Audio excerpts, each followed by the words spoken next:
dia a você que está aí nos assistindo de casa também, né? É uma alegria muito grande saber que mesmo de casa você pode estar conosco. Esperamos que em breve todos estejam aqui, amém? Gente, esta manhã eu queria que você abrisse a sua Bíblia em Mateus, no capítulo 24, versículo 12.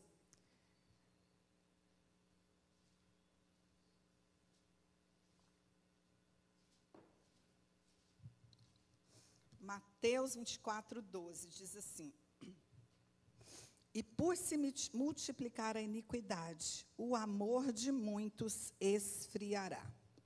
E por se multiplicar a iniquidade, o amor de muitos se esfriará. Alguns dias, já umas 2 semanas, que 2 versículos têm estado muito forte no meu coração, muito forte mesmo. E um é esse versículo aqui, que por se multiplicar a iniquidade, o amor de muitos se esfriará. Interessante porque, quando nós olhamos esse texto, lá para cima, fica com a Bíblia aberta aí, vamos lá no versículo 9, olha o que diz lá no versículo 9. Então vos hão de entregar para serdes atormentados, e matar-vos-ão, e sereis odiados de todas as gentes por causa do meu nome. Nesse tempo, muitos serão escandalizados e trair-se-ão uns aos outros, e uns aos outros se aborrecerão. E surgirão muitos falsos profetas e enganarão a muitos, e por se multiplicar a iniquidade, o amor de muitos esfriará. Mas aquele que perseverar até o fim será salvo. Olha que interessante, quando nós olhamos lá no versículo 9, o Senhor Jesus, Ele está dizendo que muitos hão de entregar para... Então, vos hão de entregar para seres atormentados, matar-vos-ão e sereis odiados de todas as gentes por causa do meu nome. Aqui dá para a gente compreender claramente para quem que Jesus está falando isso nesse momento. Claro que Ele está falando aqui com seus discípulos, né? Eles começaram a perguntar algumas coisas, Jesus está dando alguns sinais sobre o final dos tempos, sobre os últimos tempos, o que aconteceria, mas nesse versículo a gente começa a perceber de que ele está falando de algo que aconteceria com o povo cristão, porque quem que vocês acham que eles vão atormentar por causa de Jesus? Aqueles que amam Jesus, aqueles que professam o nome de Jesus, certo? Então, aqui Jesus está falando, serão odiados de todas as gentes por causa do meu nome. Haverá muitos que serão escandalizados, uns vão trair uns aos outros se aborrecerão. Jesus está falando isso aqui para quem? A respeito de nós, dos cristãos. E ele diz, surgirão muitos falsos profetas e enganarão a muitos.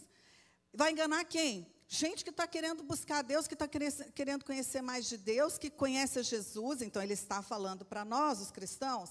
Não quer dizer que ele não está falando para toda a humanidade, mas essa palavra está muito clara que Jesus está falando conosco, os cristãos. E aí ele diz, e por se multiplicar a iniquidade, o amor de muitos se esfriará. O amor de muitos se esfriará. Mas aquele que perseverar até o fim será salvo. Então, ele está dando uma palavra direta a nós, os cristãos. Ele está falando que uns trairiam os outros, uns se aborreceriam com os outros. Ele está falando que a iniquidade se multiplicaria. Se multiplicaria onde, gente? No meio de quem? Dos cristãos também. Não só na humanidade, mas no nosso meio, porque a Bíblia diz que o amor de muitos se esfriariam. E aí eu louvo a Deus porque Ele não diz que seria o amor de todos, porque Ele diz que aquele que perseverar amando e não permitir que a iniquidade entre no meio dele, esse então será salvo. Esse então será guardado pelo Senhor. Então é uma profecia isso aqui. Só que, glória a Deus, porque ela é uma profecia condicional. Ela é condicional, porque se eu perseverar e não permitir que a iniquidade entre na minha vida, se eu perseverar e não permitir que a iniquidade entre na minha casa, então o amor na minha casa não vai se esfriar. Glória a Deus por isso. Glória a Deus. Gente, é incrível, porque às vezes nós lemos a Bíblia, nós falamos de tantas coisas, mas nós não nos atentamos para aquilo que o Senhor realmente quer ministrar no nosso coração. E há uma semana atrás, mais ou menos, a Anderly me mandou um vídeo, e quando eu assisti aquele vídeo, esse texto ele já estava muito forte no meu coração, e quando eu assisti aquele vídeo, eu falei, uau, isso tem tudo a ver com aquilo que o Senhor quer ministrar nas nossas vidas nesse tempo. Porque Jesus, ele estava ali dando um alerta. Jesus, ele estava ali falando para o povo dele, de algumas coisas que aconteceriam. Antes disso, ele fala de terremotos, ele fala de furacões, ele fala de pandemias, ele fala de muitas coisas, que com certeza é global, né? Quando ele fala de terremotos, ele não está falando de um terremoto só dentro de uma igreja. Ele está falando de terremoto, uma coisa global, ele está falando de pandemia, uma coisa global, ele está falando das pestes, ele está falando dos furacões, das coisas horríveis que ia acontecer nos últimos dias. Mas ele começa a direcionar o final desse texto para nós, os cristãos, como um alerta. E eu louvo a Deus porque essa não foi uma profecia absoluta, ela foi uma profecia condicional. Então, nós podemos nos livrar disso, dessa falta de amor. Nós podemos nos livrar disso se nós permanecermos firmes e não permitir que a iniquidade entre na nossa casa e na nossa vida. Há uma diferença, queridos, muito grande entre pecado e iniquidade. Como bons cristãos, e às vezes muito religiosos que somos, muitas vezes, nós até nos gabamos e nos orgulhamos de não cometermos pecado mais. Embora a Bíblia diga que se eu disser que não tenho pecado, eu já estou pecando, eu já me faço um mentiroso, porque é impossível nós vivermos nessa terra e não pecar. Mas nós vamos pecar por acidente, não mais viver na prática do pecado, como outrora, como antes, quando nós não conhecíamos a Jesus. Quando vivíamos muitas vezes, né, aquele que conheceu Jesus depois de adulto, que viveu um tempo na prática do pecado, viveu na bebida, viveu na prostituição, viveu na mentira, viveu no engano, na traição, no adultério. Isso é o pecado, a prática do pecado. Nós ainda pecamos? Sim, pecamos por acidente. Tentamos não pecar, às vezes até pecamos sabendo que está pecando, né? Conscientemente, sabendo, eu não devia fazer isso. Não, mas é rapidinho, eu vou fazer essa mentirinha e tal. Ainda pecamos? Sim. Mas o que Jesus está falando aqui de iniquidade. Porque como cristãos, às vezes a gente fica até alerta para o pecado. Porque a gente sabe, eu não posso roubar. Nossa, eu não posso prostituir, eu não posso trair a minha esposa, eu não posso trair o meu marido, eu não posso, isso é pecado. Mas muitas vezes nós não nos atentamos para a iniquidade. Iniquidade quer dizer inclinação. Iniquidade é a tendência que a pessoa tem por causa da natureza dela. Aquela tendência a ir para o lado mal, muitas vezes. É aquela tendência para cair numa situação, num pecado, que às vezes ela já foi liberta daquele pecado, mas a tendência, muitas vezes, ela permanece ali, a inclinação, muitas vezes, permanece ali. A inclinação da maldade, a inclinação do egoísmo, do egocentrismo, de não querer mais se importar com as pessoas, de se preocupar só com si mesmo. A inclinação, né, de uma bebida. Você não bebe mais como bebia, mas se tem uma oportunidade, por que não uma cervejinha? Por que não? E é engraçado porque Jesus ele fala lá em cima sobre, neste tempo, muitos serão escandalizados. Nós temos que tomar cuidado, porque muitas vezes, aquela cervejinha, naquela roda de amigos, de pessoas que às vezes olhavam para você e falavam, uau, que cristão, que família abençoada. E quando você pega aquela cervejinha, quando você pega aquela bebidinha lá na roda, você está achando que está com muita intimidade com seus amigos, e você toma, você está causando escândalo, que a Bíblia diz, muitos nesse tempo muitos serão escandalizados. Então, tudo isso é por quê? Por causa da iniquidade, a tendência, a inclinação que o ser humano tem de sempre voltar ao vômito. Misericórdia. Já ouviu essa expressão, né? A pessoa que volta ao vômito? Então, olha só que horrível isso. E nós não percebemos o quanto isso é sutil. O quanto o diabo, o nosso adversário, ele está trabalhando constantemente para nos destruir, porque o plano dele é matar, roubar e destruir. Esse é o plano do diabo. Então, ele nem vai colocar na sua frente um pecado, mas ele trabalha no seu interior, muitas vezes, falando coisinhas aqui, para despertar aquela iniquidade que está dentro de você, aquela inclinação que está dentro de você, para que você comece a tender para aquilo que não deveria fazer. E conforme a iniquidade aumenta, a Bíblia diz que o amor diminui. Quanto mais aumenta a iniquidade sobre a face da terra, menos amor há sobre a face da terra. Queridos, e nós não podemos esquecer, essa palavra ela tem borbulhado no meu coração essa semana toda. Eu estava ansiosa por essa manhã para poder compartilhar isso com você.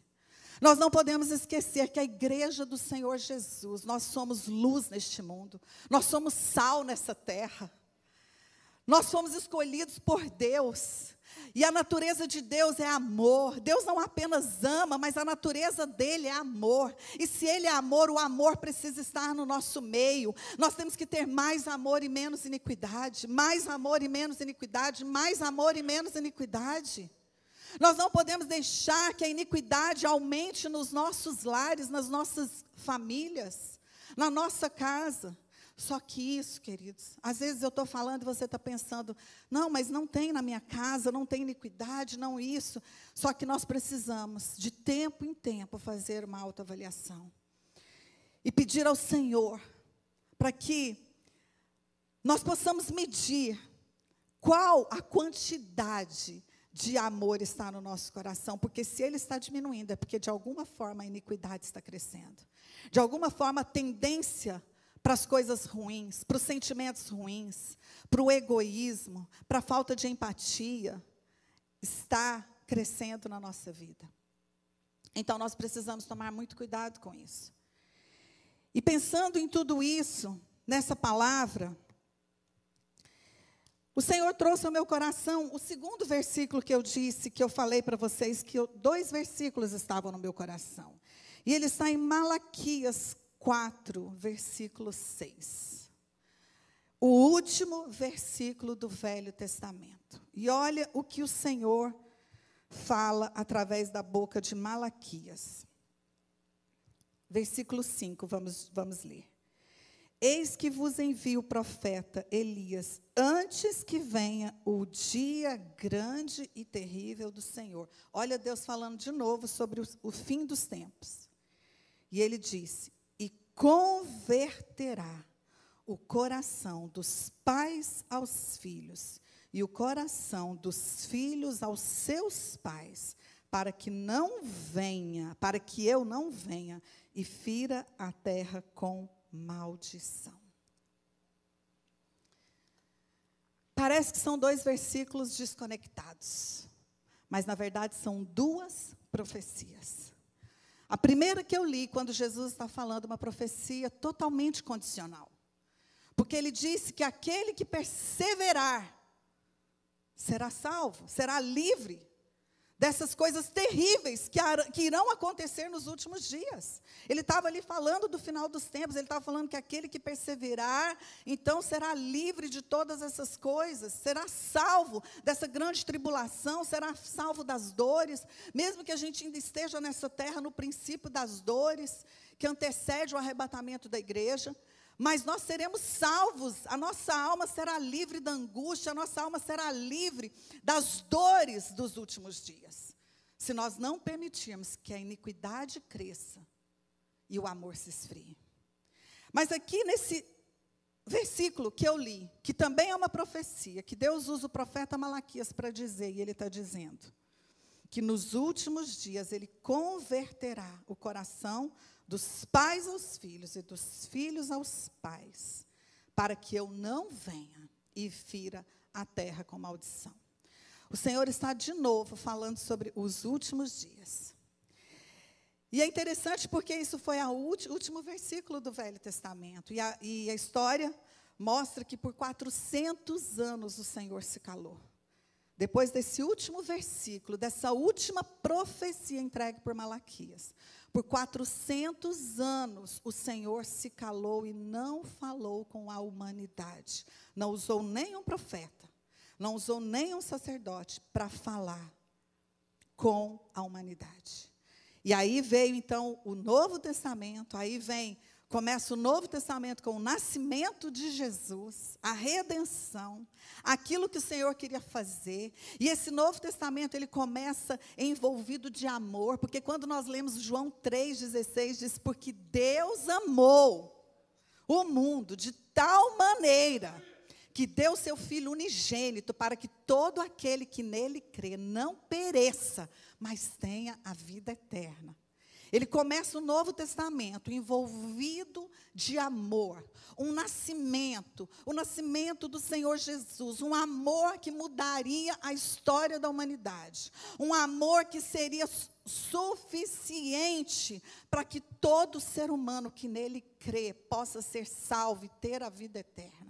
O homem não precisaria mais de sacrificar cordeiros, não precisaria mais de fazer holocaustos, não precisaria mais de derramar sangue de animais para ter os seus pecados expiados, porque os seus pecados não seriam não ia haver mais expiação dos pecados, porque expiação é o quê? Cobrir. O pecado não ia ser mais só coberto, mas o pecado ia ser redimido da face da terra. Na vida daquele que aceita esse amor, na vida daquele que recebe a Cristo como Senhor e Salvador. E aí começa uma história de amor, queridos, uma história de amor. Só que nos últimos dias, antes de Jesus ser morto, depois ressuscitar e ser assunto aos céus, ele dá aquela palavra para nós, os cristãos. E por se multiplicar a iniquidade, o amor de muitos se esfriaria. E eu comecei a entender a conexão dessas duas profecias. Porque hoje, qual é o lugar que o amor mais tem se esfriado? É no meio das famílias. O lugar que o amor mais tem se esfriado é no meio das famílias. Queridos, quantos casos nós estamos vendo todos os dias nos jornais?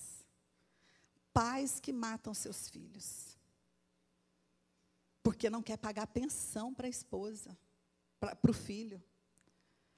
Pais que matam os filhos. Mulheres que matam os filhos por causa do amante, porque arrumou um amante, e o amante não gosta da criança, se junta com o amante e mata. E o pior é que não só mata, faz atrocidades antes.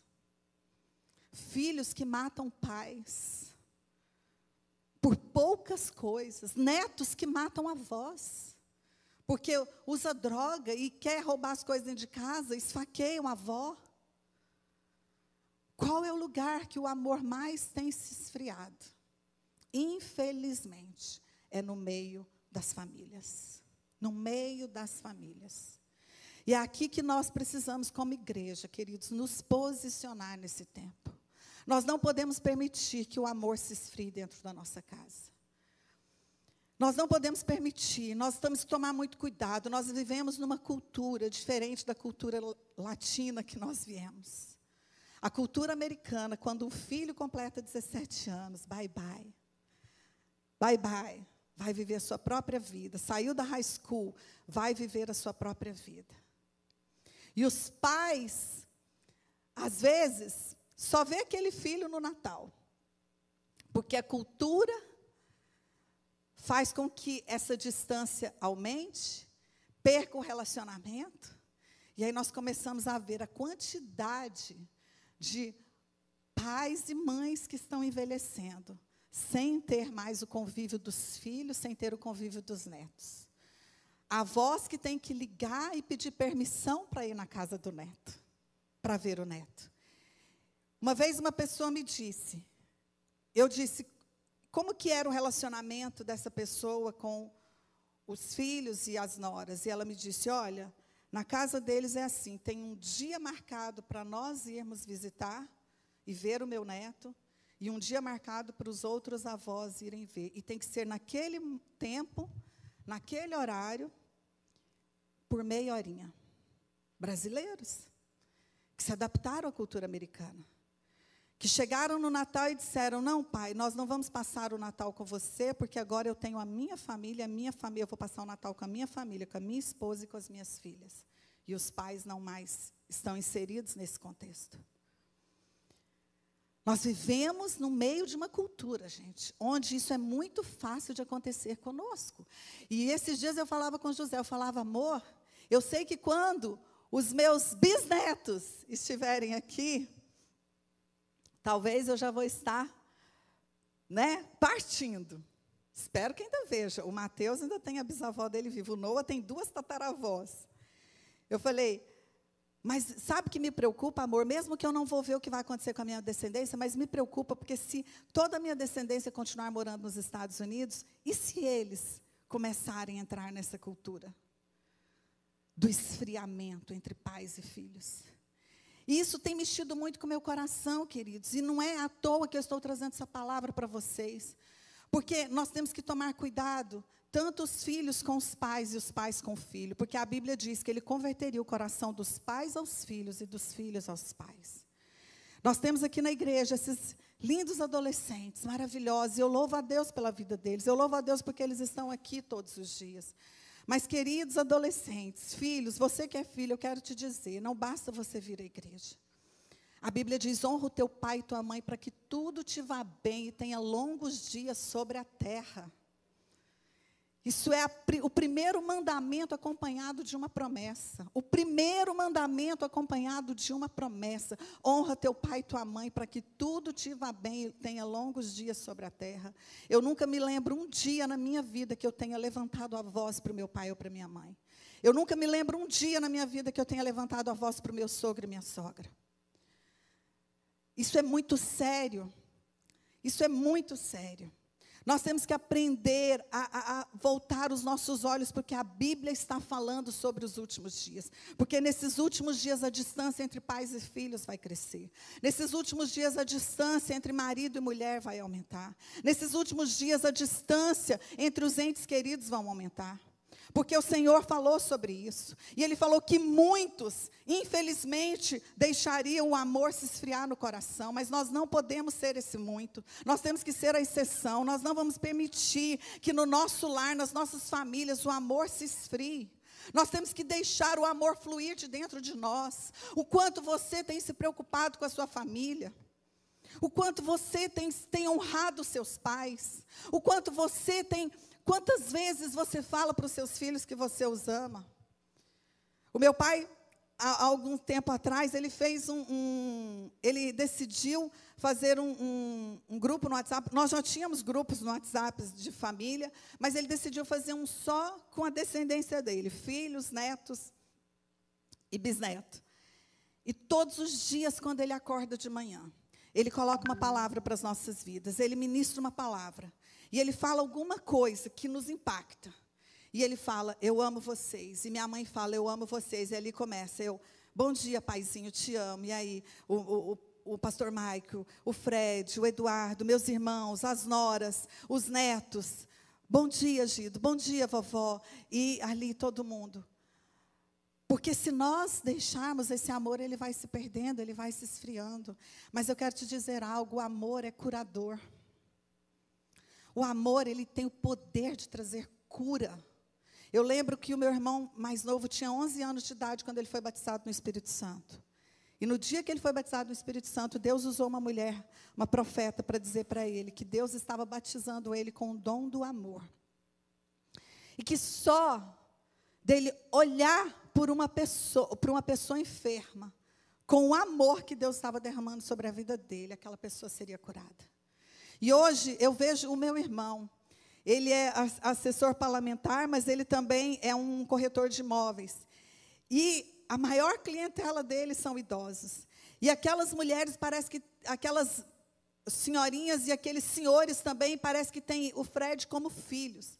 Porque o Fred, ele é daquele, ele não vendeu um apartamento, qualquer outra pessoa ia falar, vendi, nunca mais vi. Ele não, ele continua em contato, ele manda mensagem, está tendo campanha, 40 dias de propósito, ele manda o livro, ele vai na padaria, ele compra um bolinho, ele passa lá, ó, dona fulana, vim trazer um bolinho, ó, seu fulano, vim trazer. Eles são apaixonados pelo Fred, e eu vejo que Deus usa a vida do Fred para suprir uma carência. Muitos já falaram para o Fred, que tem apartamentos luxuosos em Balneário Camboriú, são investidores, gente que tem 10, 15 apartamentos, que não sabe o que vai fazer porque não tem relacionamento com os filhos. E Deus tem usado a vida do Fred para manifestar o amor dele. Eu lembro uma vez em Balneário, quando acabou o culto, uma senhora me procurou com a filha dela e disse, pastora, será que o pastor Michael podia orar pela minha mãe? Aí eu disse, olha, naquela época nós tínhamos um programa de televisão, e quando terminava o programa, o pastor entrava 5 minutinhos na sala ao lado para fazer a finalização do programa. Eu falei, olha, ele está fazendo a finalização do programa. Você pode esperar, ou se você quiser, eu posso orar. Eu também sou pastora, eu disse. E ela falou, ok. Eu perguntei o que era, e ela falou, minha mãe está com câncer, e ela vai se operar nessa semana. Na terça-feira nós vamos a Porto Alegre, e ela está indo operar, e eu queria que a senhora orasse por ela. Queridos, quando eu olhei para aquela mulher, eu vi estampado no rosto dela a dor na alma. Aquela mulher, ela estava com o cabelo preso assim para trás, de óculos, mas ela não conseguia me olhar nos olhos. E eu falei, amém, vamos orar, e perguntei o nome dela, e coloquei a mão no ombro dela. E quando eu comecei a orar por ela, que eu ia orar pela cura, o Espírito Santo colocou no meu coração que eu não orasse pela cura. E eu abracei aquela mulher. E eu comecei a dizer para ela, olha, todas as palavras que você tem ouvido dentro da sua casa não são verdades. Porque o Senhor te vê como uma princesa, o Senhor te ama. Você é amada de Deus. E ali eu comecei a ministrar no ouvido dela. E eu ia falando aquilo, gente. Eu me lembro como se fosse hoje, ela ia se encurvando. Ela ia baixando o rosto, ela ia se encurvando, numa vergonha, eu fui ministrando na vida dela. E ela foi fazer a cirurgia daquele câncer. E passado uns 2 meses, a filha dela volta a Balneário Camboriú e me procurou e disse, pastora, quando nós chegamos em Porto Alegre, o médico pediu para fazer novamente o exame. Ela estava, se não me engano, com câncer nos rins. E ela falou, pediu para fazer novamente o exame. E para surpresa dos médicos, quando fez o exame, minha mãe tinha sido curada. Pastora, minha mãe mudou. Aquele dia que você orou por ela, pastora, tem uma alegria no rosto da minha mãe, como há muito tempo a gente não via. O rosto dela mudou. Pastora, ela cortou o cabelo, ela mudou a fisionomia, ela está se arrumando. Ah, queridos, eu louvo a Deus todas as vezes que eu encontro aquela pessoa, isso já passaram vários anos. O testemunho permanece firme, porque aquele câncer nunca mais voltou na vida dela, porque aquele câncer era fruto da falta de amor dentro daquela casa. Fruto da falta de amor dentro daquela casa. Um dia, nós estávamos na igreja, o pastor José foi chamado para orar por um rapaz que estava, nós tínhamos uma sala de oração, era metade desse templo aqui, era o tamanho daquela sala de oração, um prédio muito grande lá em Balneário, e nós tínhamos, o tempo todo passava gente ali, ficava orando, e chamaram o pastor que tinha um jovem, que estava endemoniado, e quando o José entrou naquela sala, 2 discípulos do José que estavam orando com o rapaz estavam encostados na parede. E o jovem lá no canto gritava. E os rapazes encostados aqui, porque quando eles iam, o endemoniado avançava neles. Eu estou rindo porque a cena é um pouco engraçada, né? Dos meninos com medo ali. Mas quando o pastor José entrou naquela sala e ele olhou aquele jovem, ele disse que teve uma compaixão por aquele jovem. O amor transbordou de dentro do coração dele, e ele foi caminhando. E ele diz que quando ele caminhava, aquele jovem, Bruno, o nome dele, ele fechava os olhos e ele fazia, não, para, eu não suporto esse amor, eu não suporto esse amor, eu não suporto esse amor. Ele gritava para o José não ir caminhando para o lado dele. E o José foi caminhando, e ele se debatia, ele dizia que não, e o José chegou até ele. Não se deve fazer isso, abraçar alguém que está possesso por espíritos imundos, a não ser que você tenha uma direção de Deus, porque senão você pode apanhar. Mas o pastor José chegou até ele e abraçou. E começou a dizer, Bruno, eu te amo. Bruno, eu te amo. Bruno, o Senhor te ama. Enquanto o pastor José estava falando aquilo, o Bruno caiu no chão e foi liberto instantaneamente. Porque o amor cura. O amor é curador. E quando a Anderli me passou aquele vídeo, mexeu muito comigo. E eu vou ser sincera para vocês. Não porque eu preciso ligar para o meu pai e para minha mãe e dizer que amo, não, porque isso, graças a Deus, nós temos feito. Não porque os meus filhos não falam que ama, porque graças a Deus. O Mateus, às vezes, eu até fico preocupada com a Mandinha, porque ele está lá falando comigo no telefone, ele diz, tá, mãe, te amo. Eu, ixi, Mandinha, te amo também, ele te ama também, Mandinha. Mas é a forma que nós trazemos cura dentro da nossa casa. Falando nisso, eu lembro que a Jéssica estava com 11 anos, mais ou menos, de idade, ela estava passando uma fase muito difícil, e ela começou a se revoltar. E ela começou a se revoltar com as coisas até da igreja e tudo. E eu lembro um dia que ela afrontou assim o José, mas ela falou, não, porque ela tinha um rapazinho lá, um menininho e tal, e o José falou assim, e ela falou, porque eu vou casar com ele. Gente, 11 anos, sabe nem o que vai fazer, né, da vida. Eu vou casar, e o José falou, você não vai casar com ele. E ela quis fazer, e eu lembro que na hora, o Mateus falou, mãe, não fala nada. Só ama, mãe. Fala para ela que você ama, fala para ela que você ama. E eu achei, naquela hora eu vi que Deus estava dando uma estratégia para aquilo. E na hora nós nos calamos e nós abraçamos. Jéssica, a gente te ama, você é preciosa e tal e tal. E passou. Nós não temos noção o que uma palavra eu te amo pode proporcionar. Eu não sei porque hoje minha cabeça assim amanheceu, gente, foi brotando testemunho. Eu falei, isso aqui não é nem uma pregação, gente, não é nem uma pregação, porque eu só estou compartilhando experiências. Mas eu sei que no compartilhar experiências, Deus está falando e Deus está ministrando algo na sua vida. Eu lembrei hoje de manhã uma viagem que eu fiz a Israel, alguns anos atrás. E foi uma família, um casal, e foi a mãe de um dos cônjuges. Eles não estavam, digamos, que eles não fizeram a viagem juntos. Ela foi e eles foram. E um casal muito bem sucedido. E no meio da viagem, num dos países que nós passamos, depois que ela passou no detector de metal ali, que ela pegou a mala de mão dela, carry-on, quando entrou no ônibus, ela percebeu que eles tinham tirado a pochetezinha dela, a necessaire dela, com os dólares. Gente, aquilo me marcou muito, porque era um casal abastado. E eles tudo bem ali na hora, vamos ver isso, tal e tal, mas durante o andamento da viagem, cada hora era um de nós. A gente ficava sabendo que eles não tinham suprido. E era a gente juntando aqui o dinheirinho, juntando os dólares, um pagava uma coisa, outro pagava outra coisa. Sendo que aquele casal tinha condições para fazer e não fazia. Só que tudo é contado diante de Deus. Tudo, porque a Bíblia diz que tudo que eu planto, eu vou colher. Tudo que eu planto, eu vou colher. E, infelizmente, tem pessoas que acham que isso nunca vai ter problema, mas quando chega lá na velhice, tudo volta. Então, nós temos que aprender a amar mais, nós temos que aprender a dizer.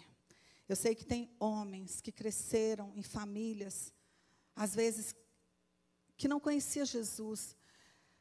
Nós não estamos aqui para jogar culpa no pai e na mãe, não. Às vezes são famílias que nunca ouviu falar eu te amo. E hoje você se converteu, você está na igreja, mas você tem dificuldade de falar eu te amo, porque os seus pais nunca te falaram. Mas talvez não foi maldade deles, é porque eles não conheciam a Jesus, eles não conheciam a palavra, eles não sabiam o que a Bíblia fala sobre o relacionamento entre pai e filho, sobre o amor que deve prevalecer sempre. E você não sabe dizer eu te amo, mas aprenda, ainda dá tempo. Eu não vou falar mais nada, não. Eu quero que você assista esse vídeo.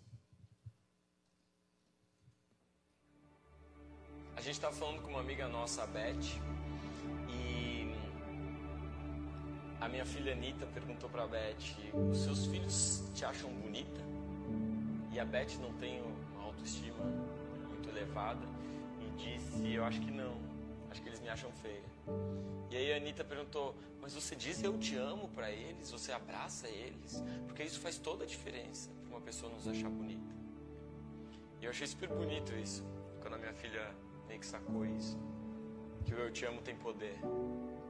Uma das vantagens de trabalhar em casa é que eventualmente eu estou de tarde em casa, ela está fazendo o tema e eu estou trabalhando, escrevendo.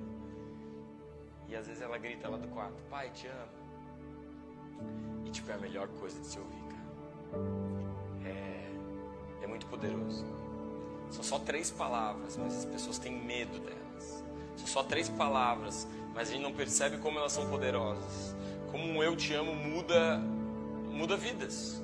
Eu me lembro quando eu falei pela primeira vez para minha madrinha no telefone, falei eu te amo. E aquilo foi super impactante para ela. Ela passou, todas as vezes que a gente se fala por telefone hoje, ela fala: eu também te amo, eu também te amo. Muitas vezes ela não tinha ouvido e ela não falava, porque a gente só dá o que a gente recebeu um dia.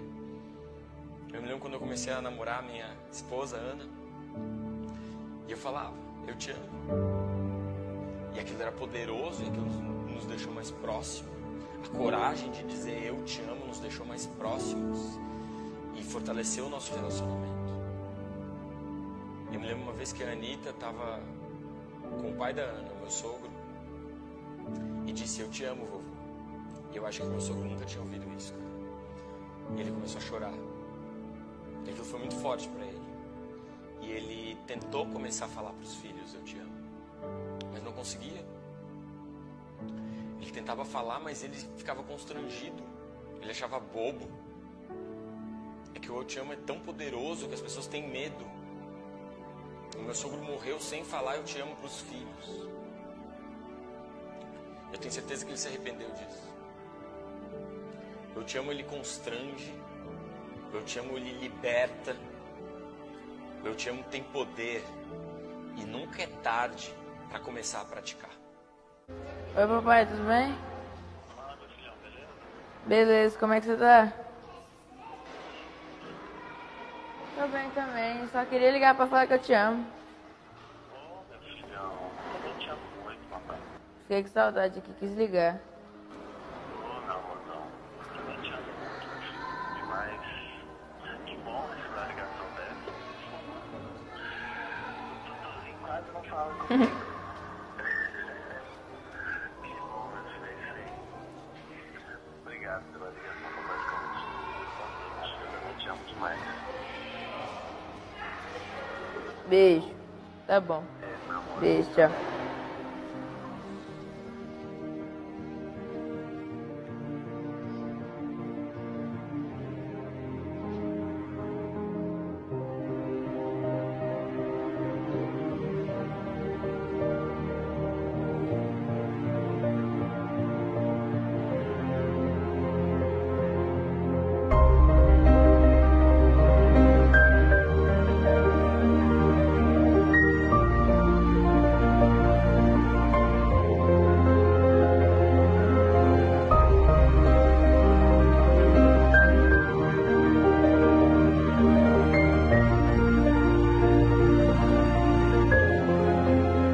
Aleluia, glória a Deus. Eu queria que você ficasse de pé.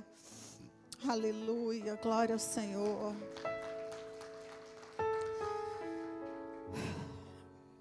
Que pena que a gente não pode se abraçar. Tantas pessoas, talvez, que estão aqui dentro da igreja hoje, que estão sem família, precisavam de um abraço. Mas se você está perto da sua família, abrace com seu marido, com seus filhos. Essa última frase ali me marcou. Ela diz: não falta amor, falta amar. Porque o amor está aqui. Jesus está em nós. Deus é amor. A natureza dele é amor. A gente se preocupa com tantas coisas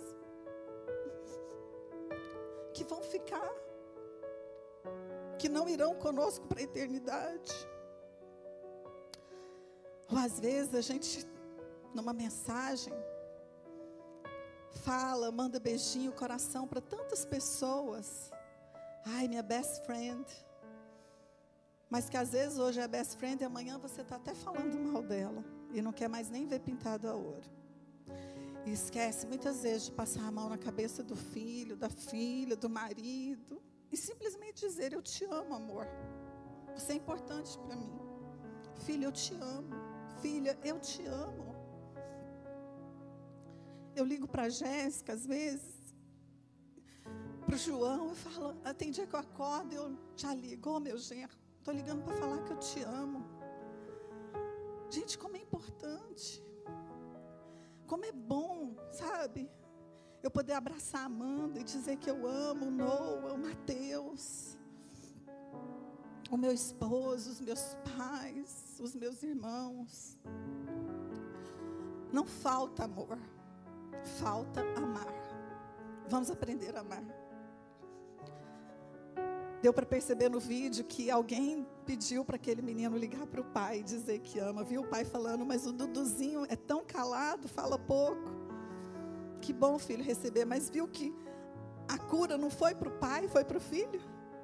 Quando ele falou eu te amo, ele foi que sentiu algo dentro dele. Porque é libertador. Quando nós falamos isso? Não é só na vida do outro, mas muito mais na nossa vida, porque quebra cadeias, quebra grilhões. Coloque a mão no seu coração, abrace, abrace, abrace essa família, a sua família, o seu filho.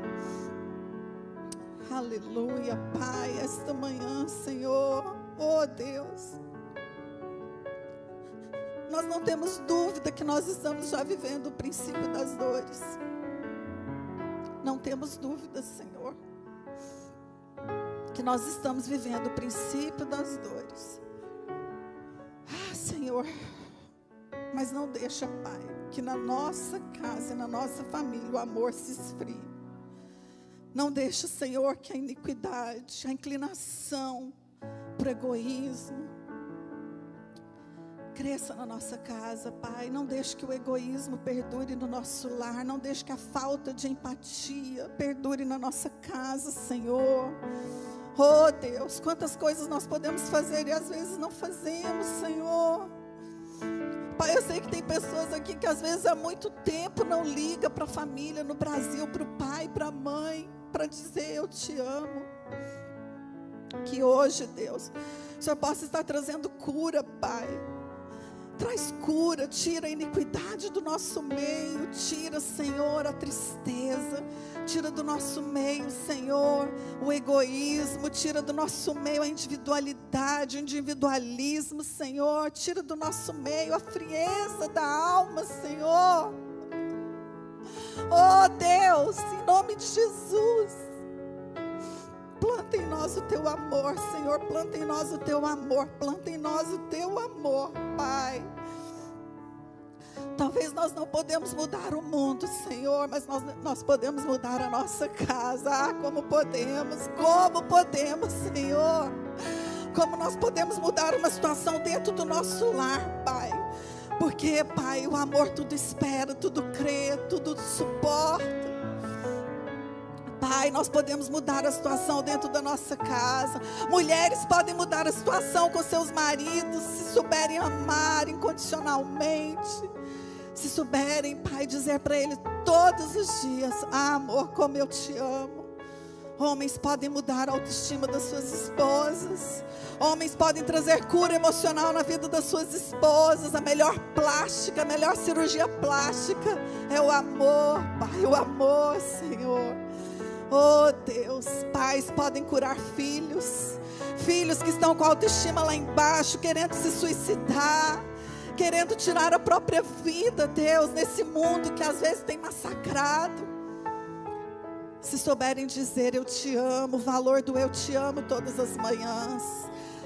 Filhos poderão curar, Pai, a alma dos pais que não tiveram amor na infância. Se souberem dizer eu te amo. Obrigada, Senhor, obrigada por esta manhã. Obrigada porque o furacão não passou e nós podemos estar aqui para, Senhor, nos deliciarmos desse amor que vem do Senhor, Pai. Obrigada, Jesus. Nós te amamos, Senhor, nós te amamos. Coloca esse amor dentro de nós todos os dias da nossa vida. Em nome de Jesus. Amém e amém. Aplauda o Senhor, glória a Deus.